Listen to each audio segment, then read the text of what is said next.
Welcome back, everybody. My name is Mr. Llamma. This is game number 2 of AHGL's Team Epic versus Team Twitter. Spine down in the bottom left-hand corner in the blue color is our Zerg player J-Dub.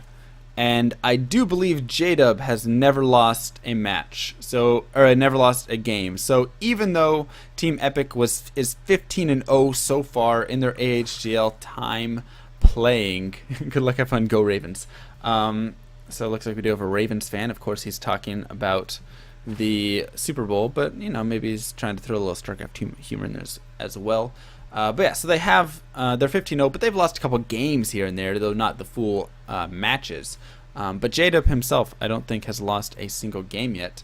And his opponent is going to be Twitter's Invictus, the red Protoss spine down in the bottom right-hand corner. The map is Newkirk District, I do believe.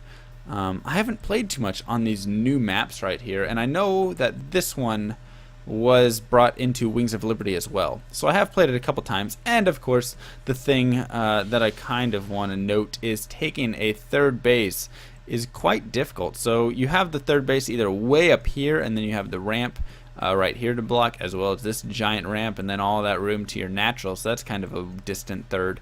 And then you have the third in front of your base, but it's kind of, I don't know, you still have like big attack path coming in from here and from over here, so it's still kind of a weird place for a Protoss to take a third base. We'll have to see if Invictus can get it down, if it even gets to that point. So far it looks pretty standard to me. We see J-Dub getting his pool here, Invictus over here looking to go for a Nexus expand, but J-Dub not going to let that happen, going to force another probe to come down, so going to be able to delay that for at least a little bit of time here, and going to force a Forge first actually out of Invictus. So very nice delaying there by J-Dub, and needs to be careful not to lose that drone. Going to go ahead and pull it back, and in the meantime getting his hatch down, as well as it looks like there was no scout from Invictus.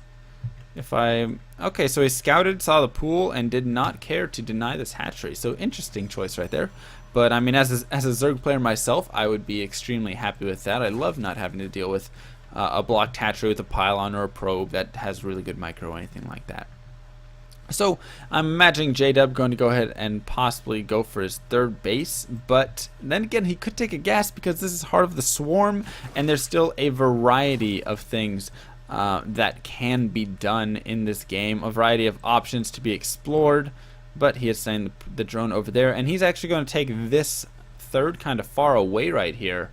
And you have to remember that if the Protoss goes for some sort of two-base all-in, that could be a little vulnerable, because it does leave it where the Protoss can kind of be like right here and block off reinforcements, or he can head over here, force field off this ramp, and then just head up there and kill the base. He could drop a pylon up over here and charge up this little ramp up at the top. I mean, there's a lot of options, I feel like, for a two-base all-in. The only issue, of course, is that you have a decent walking distance across the map to get there. So we'll have to see if Invictus is going to try that. Maybe he'll go for a fast third. Maybe he's going to open up Stargate play. Oracles are a great unit to use in this matchup, at least in my opinion, from what I've seen. Simply getting in there and just roasting away those drones so quickly. If you get a few of them, they can burn away a queen. I mean, they just do a ton of damage. So third base, getting close to finishing up right here, and still no tell for Invictus what he's going to do. He has grabbed the double gas in his main at this time, so pretty standard play, as I said before. Looks a lot like Wings of Liberty play, and we'll have to see if we're going to get a Mothership Core out of Invictus, because in that last game we saw Surreal never get the Mothership Core, and I just think he forgot it. It's one of those things where if you're a Protoss player, you're so used to never building anything out of this Nexus until that Mothership, besides probes, that sometimes you can easily just forget it and, you know, just move on, be like, oh yeah, I'm just doing my normal Wings Liberty build, and forget that you have use of that Mothership Core, which is a good unit, and of course is always strong in all of these Protoss all-ins. So there's the Mothership Core. It will be popping out, and the other nice thing about the Mothership cores, you can deny scouting in the early game in ZVP. So you can actually just head over here, pick off the Zerglings, keep them off the towers, and just be annoying as you want, as it does have a decent move speed at 1.88 right there. It's nothing crazy fast, but faster than it used to be in some of the earlier patches. So we see a robotics facility going down, 2 more gases being added on. Are we going to see an Immortal Sentry all in with the Mothership core? Very possible, but then again, it could just be Immortal Sentry expand. Immortal is on the way right now, not quite being chronoed out, and our Zerg player is getting an Overlord in position to go for a scout if he does want. So Invictus just trying to be a little annoying, and oh, that's really nice too. He can actually start picking off Overlords with the high ground vision that this Mothership core does provide. So I mean, this is just kind of the strength of the Mothership core in the early game of ZVP, is it really gives the Protoss that map control, and not just for picking off lings and stuff at towers, but additionally for doing things like we just saw, where he picks off Overlords on the high ground. He will have to be careful with this Stalker though, as he is going to be running fairly close with these lings, but the Mothership core are going to be able to do a little bit of damage right there.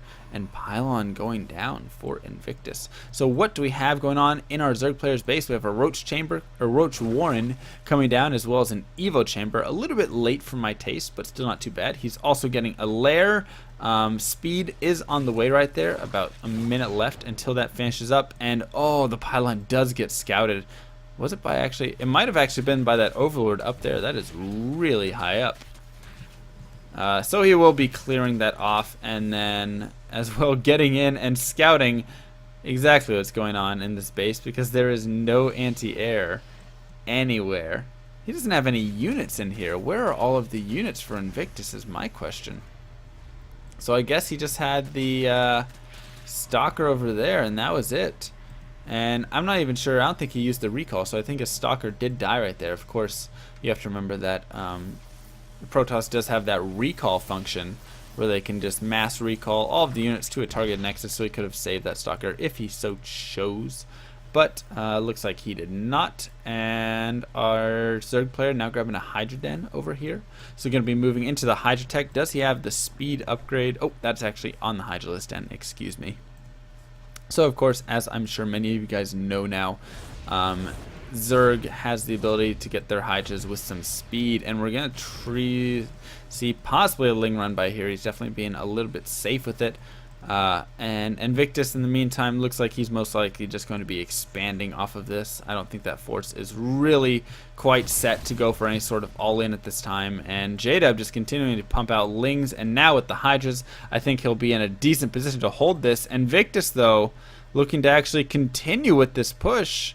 So he does have the Mothership core. I mean, he doesn't have too much, though. It is the Immortal Sentry, but he's missing a couple sentries. And there he's going to try and drop a third base. That's not going to happen. Are these Lings going to get into the base? No, it looks like they will not. There's going to be a couple Zealots right there. But we are going to see this army go up against Hydras, which have fairly good DPS. They do not have the move speed yet, but they are about to finish their range upgrade, actually, at this point. And the Lings looking to swoop in from behind. So I'm imagining that Invictus is not going to want to continue. Nice force field right there, able to trap a few Lings. And he should just be pulling back at this point. I feel like the Zerg has had enough time to get units out to defend. If he really wants to continue with this attack, it would be quite scary. And the Zerg's actually going to bring the fight to him right here, as Lings kind of get a surround right there. Going to be able to pick off a few units. And was that the Warp Prison that went down, or the Mothership core that went down? That was the Mothership core that actually went down right there. And this is not looking too good for Invictus. Going to be forced to back off. Does not have any force fields left, I don't think, in that army right here. So definitely needs to be careful. And he just wants to back up and go home at this point. Get some reinforcements. Here comes some Stalkers. That's definitely going to be helpful right here. And we're going to see, I'd imagine, J-Dub wanting to move back. And he's going to be losing a few Hydras now, as they do not have that move speed upgrade. However, the Lings will come streaming in. So that's definitely going to be helpful. Zealots should be able to clean those up. And Invictus looks like he'll be able to force that Zerg army back, at least temporarily, and get his third base up. And the surprise thing here is that J-Dub does not have a 4th base on the way yet, so he's still just stuck on these 3 bases. He does have this macro hatch right here, so that's definitely going to help in getting some units out. But at this point, I feel like moving into a 4th base and start trying to transition to more lair tech would be a good idea. And he just hasn't quite made that transition yet. So still not in a terrible position, though. It's not like he's behind whatsoever. And he is just droning up a ton at this point. And 3rd base now has been established for Invictus. Transferring some probes over from a very lowly mined natural right there. So there's not any probes really mining right there. Where are all of his workers is my question. And leaves the Overseer alone, actually. Colossus now has joined the army, so those lings should melt fairly quickly. And it looks like we're going to see J-Dub try and do some damage. Not going to be too effective, though, right there, as the Colossus is great against light units, and Hydralisk and Zerglings are both light. So just doing a ton of damage. Not that they have extra damage versus light, I don't think, but they just do so much damage. And these Hydralisk only have 80 HP, and Lings, of course, only have 35 HP. So, with the... do we have a +1? Yes, we do. We do have a +1 attack upgrade, and that's actually to 17. Okay, cool. Yeah, so anyways, our Zerg player now just continuing to mass up units here for his army, taking a 4th and a 5th base at this time. Going to go ahead and double expand as he feels to be in a good position. No speed for either Roaches or Hydras, so they're both kind of slowpokes chugging along out there. But speed is on the way for the both of them, and it looks like we're going to see our Zerg player try and get into a good position here. Going to be able to catch all of the sentries right there. Or 3 or 4 actually, not quite all of them, but doing a ton of damage, able to box his Protoss army into kind of a crevice right here, and a couple more Colossus, or one more Colossus is going to pop out. One Colossus will fall, but it looks like Invictus should be able to hold this and repel it. Yeah, so he will push it back. Does lose a Colossus in that fight. Still keeps 2 Immortals, though. Very important to have for future Roach fights that you will have later on, and he needs to continue getting his workers up. I'm not seeing probes in the production tab, but that would be very good. You do not just want to be stuck at 55 probes, especially, and it looks like he did transfer some dudes to his natural because he was oversaturated in his main and not much at his natural. But it looks like Invictus possibly just going to take this into a push. He could possibly take out this 4th base at the front. And I'm not quite sure what our Zerg player has. He has a lot of supply, but I don't know where his army is. It seems it's all split up. He's going to go for a counterattack right here instead and try and do some economic damage at the back, while our player Invictus is going to try and take out this 4th base up front. And J-Dub, of course, is using this 4th base up top instead. So there is a minor armor right there. It does look like this, oh no, not going to actually get cleaned up, as some extra Hydras and Roaches do join in. And here we're going to have an engagement right at the natural here of J-Dubs. Is he going to be able to do enough damage? It doesn't look like he has enough force fields to really block anything off. The Hydras have the range upgrade, and with the speed upgrade on both of these units, they're going to be able to chase down all of these units, or at least the Colossus and the Immortal, I would imagine. So losing a lot of tech. In the meantime, he's still doing a ton of damage here at the 3rd base.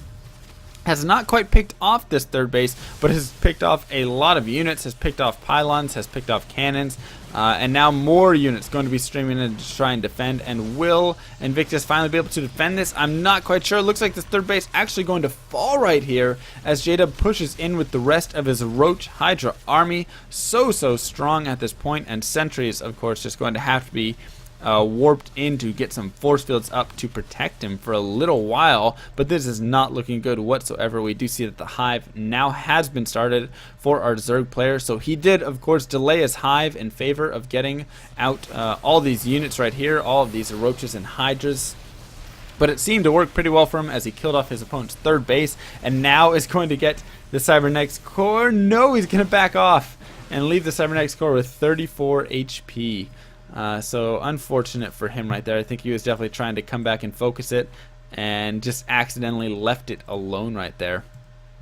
And this little Roach just being a hero Roach, trying to pick away at this one assimilator. So the only thing that you can really look at right now is these upgrades are very, very low for J-Dub. He's only on 1 ground carapace, 0 attack upgrades versus the 1-1 right here with the +2 on the way. So I suppose he does have his 2-1 on the way as well. So when these upgrades do finish, they will be even. But for right now, Invictus is in the better upgrade position, but J-Dub is in such a better economical position. I mean, just look at how many drones he's at. He has 77 to the 49 workers of his opponent. He's on Hive Tech at this point. I mean, he's just in a really good position, and additionally, he is basically maxed out on this Roach Hydra, very strong composition that can take out pretty much what Invictus has at the time. As you can see, he's only at 119 supply, so he needs to somehow find a way to get a third base re-established where he can defend that and try and kind of reestablish himself economically, I suppose. But he's still not making probes. I suppose he doesn't need to make them since he's mined out of his main, so he's simply mining on his natural. So there we go, now taking his third base. And Vipers on the field, which I don't think we've seen too much of in the AHGL. At least not in the games that I've casted. I don't think a lot of them have gone to Zerg Hive Tech. So of course the fun abilities consume, which means they just go ahead and leech on or just kind of suck away at one of their units or buildings, hatcheries, roach horns, whatever, and gain energy. And then additionally they have the pool, which is abduct, and they just go grab a unit and pool it to them. And then they have Binding Cloud, which they cast over range units, and those units can only attack at range 1. So here it looks like we might have an engagement from J-Dub, and he might be going in with the Vipers first to pull out those Colossus. It is going to get thrown down, and there he goes. He's going to actually drop a couple of Binding Clouds, so as you can see, that Stalker cannot attack right there. He pulled a couple of Colossus to their deaths very quickly, and now he's just going to start pushing forward with the Roaches and Hydras. And probably just head over here to take out this third base, honestly, because if he can just starve out his opponent, it will leave him in a terrible position. And he's pulling some random units at this time, not pulling the Colossus, not enough energy to pull the Colossus, and now he's just going to focus down this third base because he does not want him mining, and at that point he can simply retreat and be in a pretty good position. So Invictus in a very, very tough situation now. His Zerg opponent is up to 6 bases at this time, is mining off of 5 of them, and of course can switch over to his 6th base when he mines out of his natural, or if he just wants some more gas. But I mean, now the bank's just going to start going up very quickly, as we see our Zerg opponent is, or our Zerg player is on a 200 max army. Does have the 2-1 upgrade, so they are pretty much equal on upgrades, and now he's just going to push in yet again, drop some more binding clouds, gonna pull those Colossus out to at least force them to micro away. Not able to quite kill them off yet, gonna be able to drop one of them, and with the reinforcing units right here, should be able to just push this to his victory, as I don't really think that Invictus has too much left to defend. A couple sentries, couple stalkers, 1 Colossus. There's another one popping out, so he might be able to hold off for one more fight if he wants. But no, he's going to GG out, and Epic goes up 2-0 in this best of 5. If they can win one more game, they will be able to sweep this series. We'll have to see what happens in game number 3.